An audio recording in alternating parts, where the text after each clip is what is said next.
किसानों को और उनका रिश्ता, उनका कनेक्शन।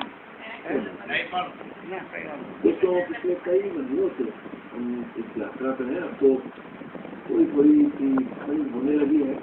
आज बड़ी खूबसूरत सुबह है। ऐसे गाँव में जहाँ मैं बैठा हूँ और जमीन से थोड़ा और जुड़ा हुआ महसूस कर रहा हूँ।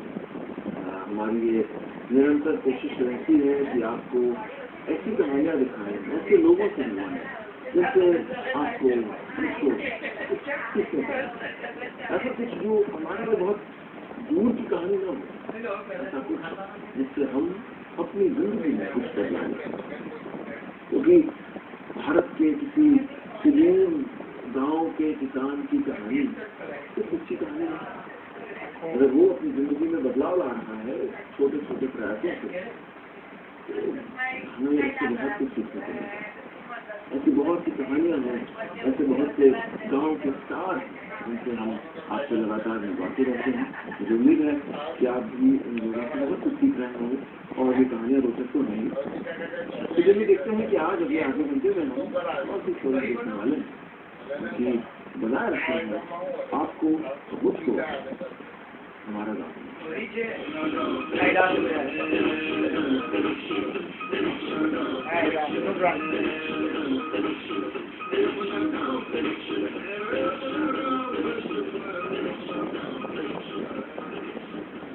दोस्तों, आज की पहली कहानी के लिए मैं आपको ले चल रहा हूँ उत्तर प्रदेश के लखीमपुर में। गन्ने की खेती होती है, लेकिन गन्ना थोड़ी मुश्किल में रहा है। कई कारणों से लागत महंगी हो गई, बकाया जल्दी वसूल नहीं हो पाता।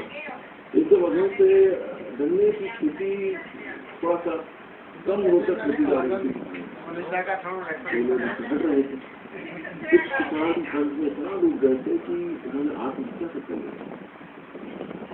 लेकिन मैं आपको एक ऐसे इंसान से मिलवाने जा रहा हूँ जिसमें इस रुख में नया परिवर्तन है। ऐसा इंसान जो यूँ तो लैपटॉप और टैब का इस्तेमाल करता है, पर एक बहुत बड़ी दवा कंपनी में एक मोटी तनख्वाह वाली नौकरी छोड़ के आ गया, लेकिन अब वहीं रम गया है, वहीं किसानी कर रहा है और बदलाव ला रहा है। एक ऐसे किसान से मिलवाता हूँ जो हम सब के लिए एक आदर्श किसान है। और मुझे उम्मीद है कि भारत के बहुत से क्षेत्रों में रहने वाले किसान इस व्यक्ति से इसको अपना रोल मॉडल समझेंगे और इनसे बहुत कुछ सीखेंगे। क्योंकि अगर आप बुलंद इरादे के साथ खेती करें तो बहुत से बदलाव आ सकते हैं, बहुत सी मुश्किलों का सामना किया जा सकता है। और यही बता रही है लखीमपुर से हमारी कहानी।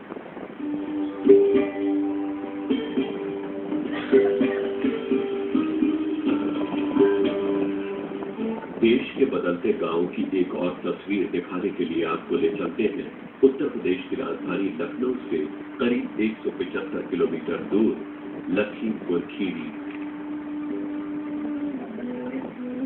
लखीमपुर खीरी प्रदेश की सबसे बड़ी गन्ना बेल्ट है।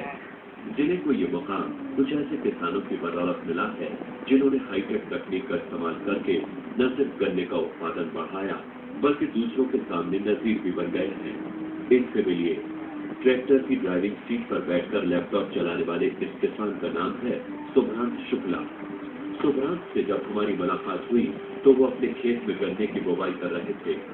गन्ने के खेत में लैपटॉप का क्या काम, ये पूछने पर शुभ्रांत ने क्या जवाब दिया, आप भी सुनिए। मैंने काफी साल फार्मा में कई मल्टीनेशनल कंपनीज में जॉब किया। उसके बाद तो मैं एक बार गांव आया, तो जब मैं लौटा गांव, इस बार जब मैं आया तो करीब 2010 की बात हुई है, तो मैंने देखा कि अब बहुत सारा बदलाव आ गया है। जैसे मैं लैपटॉप गांव में यूज़ करना चाहता था तो नेटवर्क था मेरे पास, मैं लैपटॉप इस्तेमाल कर सकता था गांव में। फिर मोबाइल था, तो मैं अगर कोई दिक्कत है और खेत में खड़े होकर किसी वैज्ञानिक से संपर्क करना चाहूँ तो ये कोई मुश्किल काम नहीं है। तो ये सब मुझे लगा कि ये इंफॉर्मेशन टेक्नोलॉजी आने से खेती किसानी को भी बिल्कुल बदला जा सकता है। कई चीज़ें जो अभी तक की नहीं जान पाते थे वो बड़ी आसानी से जानी जा सकती है। लखीमपुर खीरी जिले के धौरहरा के पास पंडितपुरवा गांव के रहने वाले शुभ्रांत पीएचडी पास है। देश की बड़ी फार्मा कंपनी में नौकरी के दौरान वो कई शहरों में रह चुके हैं, लेकिन खलिहानों में खेलकर पले बड़े सुभ्रांत का शहर की ऊंची ऊंची इमारतों के बीच मन नहीं लगा। इसीलिए साल 2010 में उन्होंने नौकरी छोड़कर खेती करना शुरू किया। सुभ्रांत अब अपने 2 भाइयों के साथ मिलकर 30 एकड़ जमीन पर खेती करते हैं। क्रंच मेथड यानी कि नाली विधि और सिंगल बट तकनीक से वो गन्ना उगाते हैं। खेती में तकनीक का बखूबी इस्तेमाल करके सुभ्रांत प्रदेश के प्रगतिशील किसानों में शामिल हो गए हैं। उनका सालाना टर्नओवर 25 से 30 लाख रुपए तक का है। ये जो क्षेत्र आप पूरा देख रहे हैं, ये तराई बेल्ट है। बाढ़ बहुत ज़्यादा आती है, बाढ़ अच्छी खासी आती है। और ये गन्ना जो है, ये शरदकालीन गन्ना बोया हुआ है, वो भी trench method. Basically trench method जो है वो कोस्टल एरिया में डेवलप किया गया था। कोस्टल एरियाज में जहाँ पे ज़्यादा पानी बारिश वगैरह होती है, वहाँ के लिए डेवलप किया गया था। तो वो टेक्नोलॉजी मैंने अप्लाई की 4 साल पहले करी। तो वो क्या है कि हम लोग ट्रेंच में गन्ना बोते हैं, काफ़ी गहराई में हो जाता है गन्ना, 10 से 12 इंच गहरा गन्ना होता है, तो गिरने की संभावना कम होती है। दूसरा जो ऑटम प्लांटिंग की, ये प्लांटिंग जो है 20 सितंबर की है पिछले साल। तो जब तक फ्लड आई, फ्लड आप अगर देखेंगे तो 3-4 फीट जो है गहरा पानी उसमें आ गया है, जैसा कि दिख भी रहा है गन्ने में। लेकिन तब तक ये गन्ना जब तक फ्लड आई मजबूत हो चुका था, और बाकी गन्ने को मजबूत होने का टाइम नहीं मिला। वो मार्च से बोया गया तो उसको काफ़ी टाइम मिला नहीं मजबूत होने का। और ये गन्ना अगर आप देख रहे हैं काफ़ी मजबूत है। तो ये अगर आप ऑटम प्लांटिंग करते हैं और ट्रेंच मेथड से करते हैं तो जमाव भी जल्दी हो जाता है। जब तक फ्लड आती है तब तक जो है गन्ना आपका मजबूत हो सकता है, तो वो बाढ़ में नहीं जाता है। अपनी जमीन पर कामयाबी के गन्ने उगाने के साथ ही सुभ्रांत आसपास के किसानों को खेती के गुर भी सिखाते हैं। ज्यादा मुनाफे के लिए वो किसानों को मिश्रित खेती की सलाह देते हैं। पंडित कुरबा के आसपास के गांव के किसान भी उनकी बताई तकनीक का इस्तेमाल करके गन्ने से मुनाफे की फसल काट रहे हैं। किसानों के मदद के लिए उन्होंने किसान क्लब भी बनाया है। ये हम लोगों ने मई 2012 में किसान क्लब का शुरुआत किया, योमेन किसान क्लब। और योमेन YOMEN अगर आप इसका मीनिंग देखेंगे डिक्शनरी में तो इसका मतलब ये होता है छोटा किसान जो अपनी जमीन का खुद मालिक होता है। ये इसका हिंदी में अर्थ है योमेन का। तो योमेन किसान क्लब मैंने 11 मेंबर लेके, छोटे छोटे जो किसान हैं उनको लेके हमने शुरू किया। और ये देश का पहला ऐसा आधिकारिक रूप से नाबार्ड की तरफ से और देवी के लखीमपुर की तरफ से एक क्लब बनाए गए। तो आधिकारिक रूप से देश का ये पहला ऐसा क्लब बना जिसका इनॉग्रेशन जो लॉन्च फेसबुक पे किया गया। तो अगर आप खोलेंगे फेसबुक पे तो योमेन किसान क्लब की जितनी भी एक्टिविटीज हैं वो आप सब देख सकते हैं। हमारे कई सदस्य हैं जो नहीं, वो भले ही आशावाद है लेकिन वो सफलतापूर्वक योमेन किसान क्लब फेसबुक पे चला रहे हैं, मतलब फेसबुक को एंड्रॉइड फोन पे वो चलाते हैं और वो भी अपनी पोस्ट डालते हैं। खेती किसान में ये पता हुआ जो हमको बताते रहे ऐसे ऐसे करिए और ऐसे गन्ना बोलिए, ऐसे खाद डालिए और कोई चीज़ कीटनाशक वाली चीज़ें वो हमको बताते हैं, हम उसको यूज करते हैं।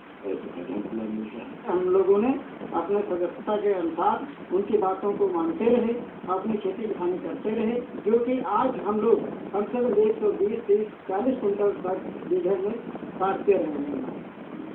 आधुनिक तकनीक के इस्तेमाल और मेहनत से जहां सुभ्रांत के खेतों में गन्ने की फसल लहला रही है, वहीं वो तेजी से किसानों के बीच लोकप्रिय भी हो रहे हैं।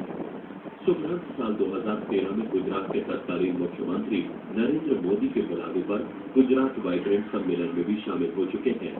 खेती के फायदे को रोजगार बनाने की कवायद में जुटे सुभ्रांत को कई पुरस्कार मिल चुके हैं।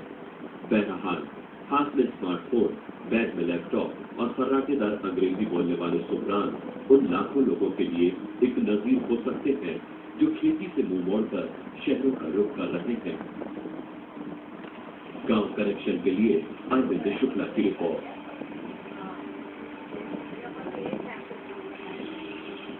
गांव कनेक्शन में वक्त एक छोटे से ब्रेक था।